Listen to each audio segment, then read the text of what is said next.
Hello and welcome to a review of Transformers Studio Series Bumblebee movie Wheeljack. I'll have to practice that. Yeah, unfortunately due to time restraints and energy levels from me now working a full-time job, I want to get videos out faster, so I'm going to have to be doing, like, most of my reviews now are going to have to be video reviews. And this is including Wheeljack here. I will still be producing stop motions, but they will be taking a lot more time for me. So anyways, let's get right into the meat and potatoes here. Studio Series Wheeljack in a Cybertronian mode from the Bumblebee movie. Wheeljack here is one of those characters from the movie who did not have a Cybertronian mode, or Cybertronian alt mode, to say. And his robot mode wasn't even really designed to compensate for it. As you can see, there was this windshield here, but that was it. The windshield was pretty much the only thing they had going that could suggest an alt mode, and really that was only because, Wheeljack has a windshield on his robot mode. I mean,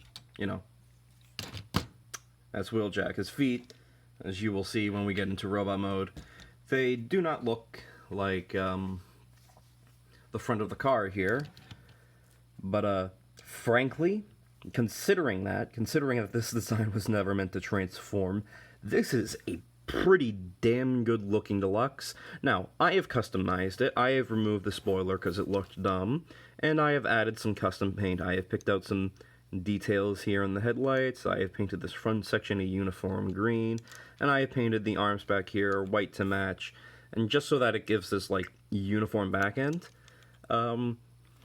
There's only one visual complaint here, and that is the back. Unfortunately, this is a very common trend going on nowadays, where Hasbro will just flat out neglect the back of a vehicle mode.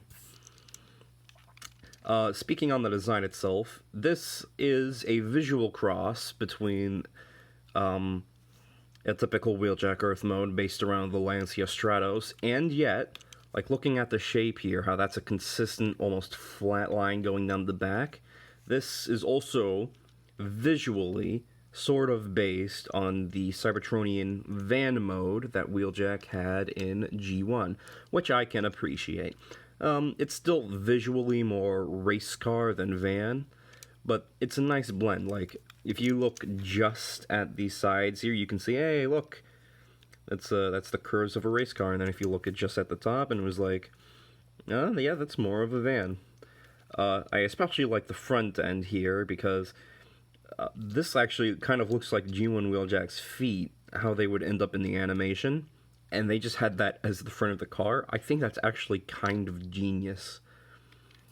So yes, I did remove the spoilers. There was these bits here that translate into the spoilers, but frankly, this thing looks just as fine, if not better, without the spoilers, and especially for the robot mode.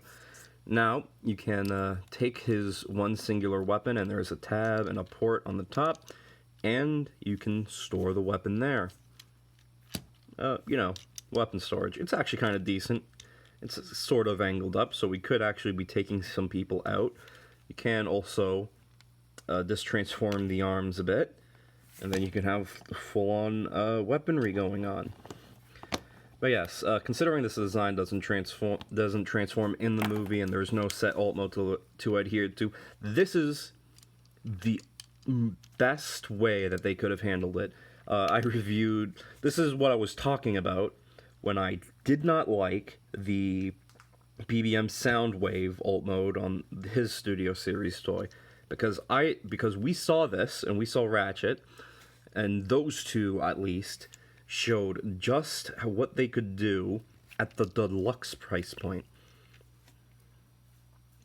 Now, he is fairly small, scale-wise. Here is Voyager Bulkhead, fellow wrecker.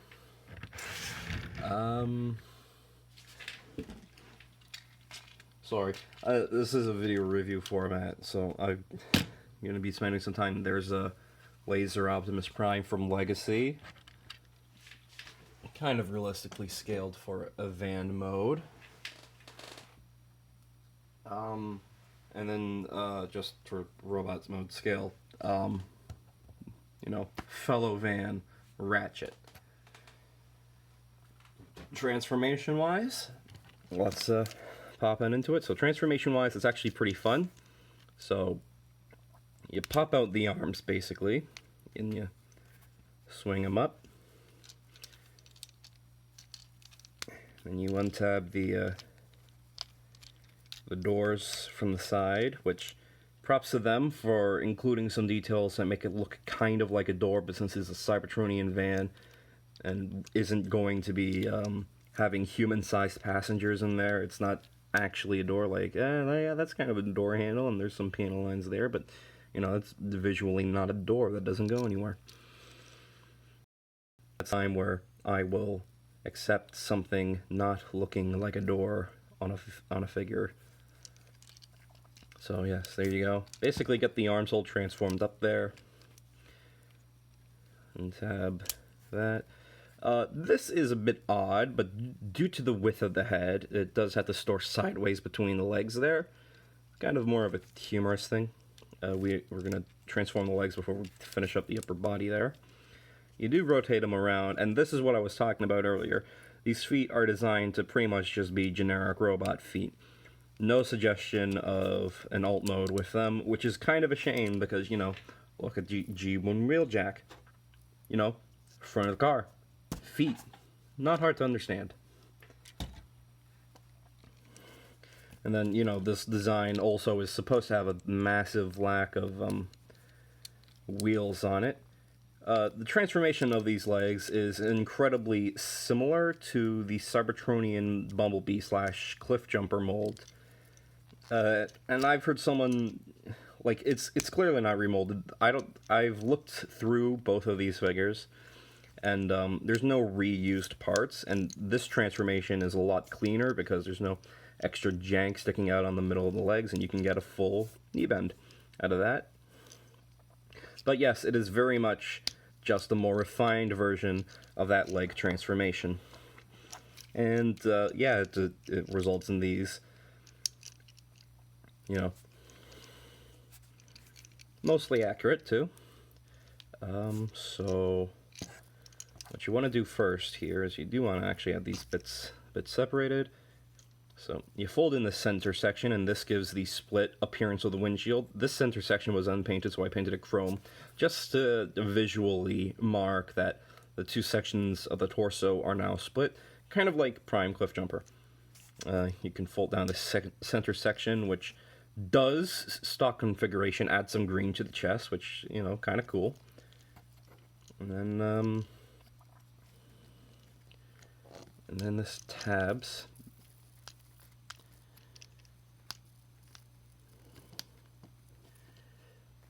Come on, there you go. And then this, tabs all the way down. Then you, still with that a bit spread because the shoulders tab into the center bar here. You lock the head down into place. Then you bring the sides together. And there you have the robot mode.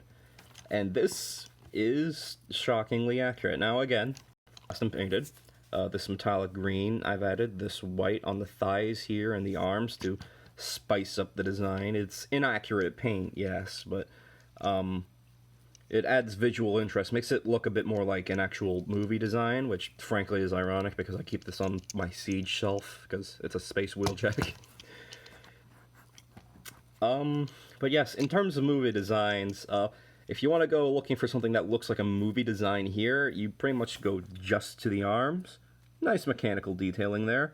Nothing too specific. Again, another instance of random circle syndrome. A lot of the Bumblebee designs had them. That's not a joint. Not sure what that is. You see the circles in the hands there? Those are joints. Hey, those circles have purpose. What is that circle? There's no wheel. So what is that circle?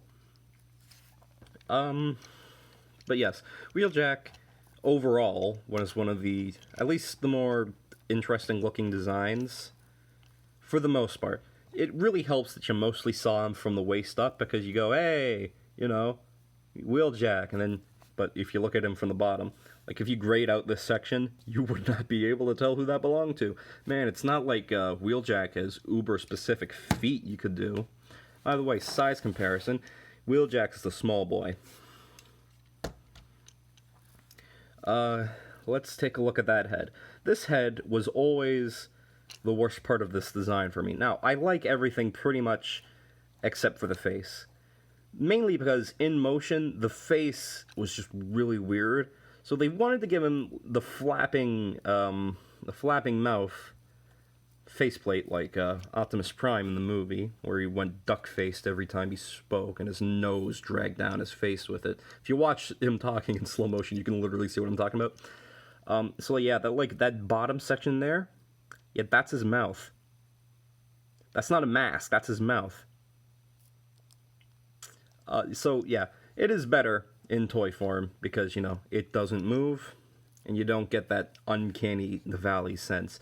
I have heard people complain and bitch about the Q design from Dark of the Moon and how the face, you know, looked a bit too human, but honestly, I'll take recognizable facial features over, it is mask, but no.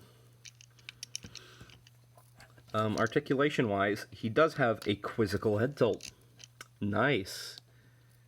And, you know, ball joint head. So full rotation. Bit of up, bit of down. It's a very tight joint. So there might be some concern about wearing down the ball joint, but the actual staff here, the peg it is on a pin. So if that's rotating, it's because it's the pin rotating. Shoulders, of course, rotate around. They unfortunately take his little wing thingamajigs with them. Okay, whatever, man. Like, they look fine for the most part. I'll accept them as, like, being part of his shoulders. Shoulders go out. Yeah, it's normal. Basically, everything's normal except for the double bend in the elbow for the transformation.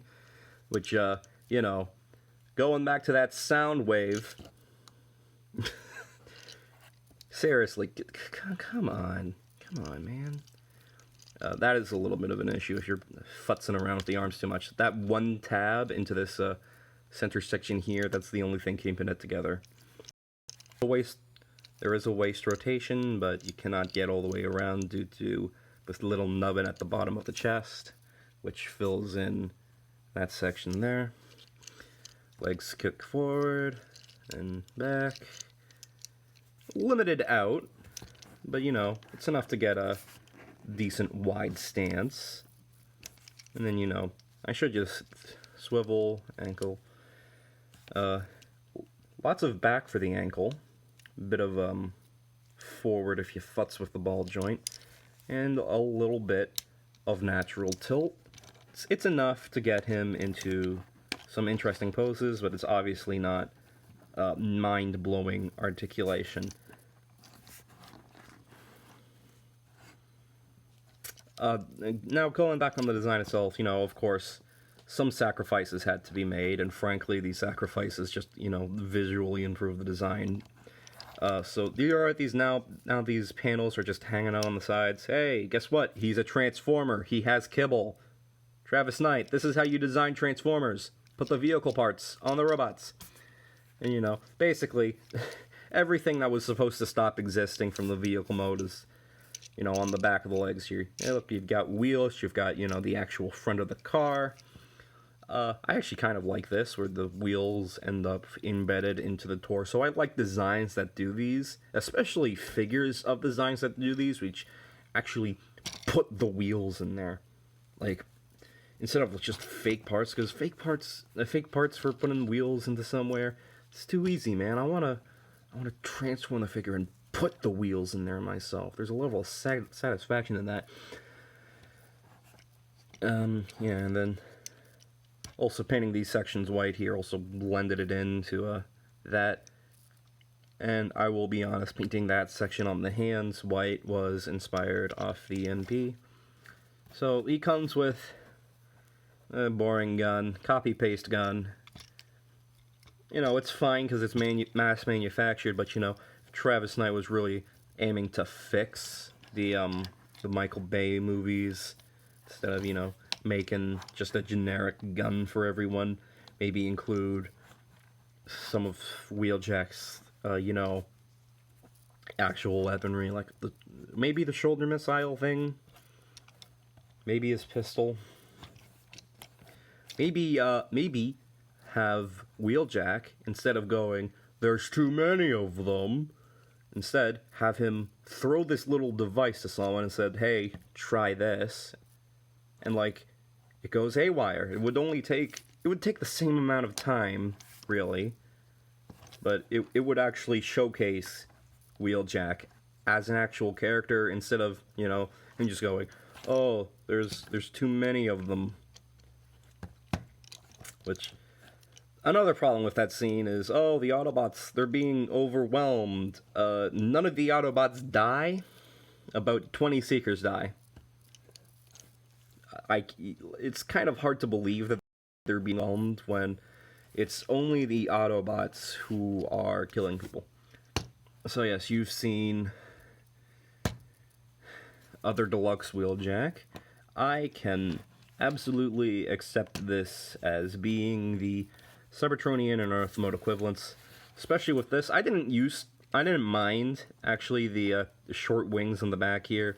I actually got this kit mainly for the shin fillers, also kind of just to stabilize it. I like this figure. It has its problems, but I liked it. You know, these were a bonus. You know, hey look, there's also that panel there again. And you know, hey, Travis Knight, if you ever make a Transformers movie again, and if you want to actually do things right, back of the car, wheel, side of the car, front of the car.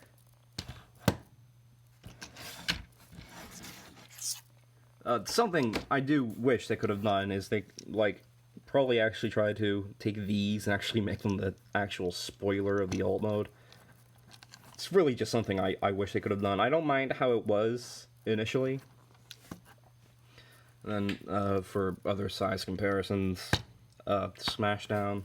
If you follow me on Twitter or if you've seen my channel recently, you'll know why these two are on my table right now. Again, still working on projects, and someone suggested something stupid on Twitter, and I was like, yes. And grabbing anything that's within arm's reach. So here is Legacy Galvatron. So overall, considering the limitations of the design and just how good that alt mode came out to be from that, and otherwise this is just a generally good deluxe with a pretty good design, yeah, I'd say this figure's worth the pickup. And I've been Nexus today for 6 Productions. This has been a very low budget review, and I don't know, what could I review next? What could I review next? Suggest something fairly recent for me to review next, and maybe I'll review it.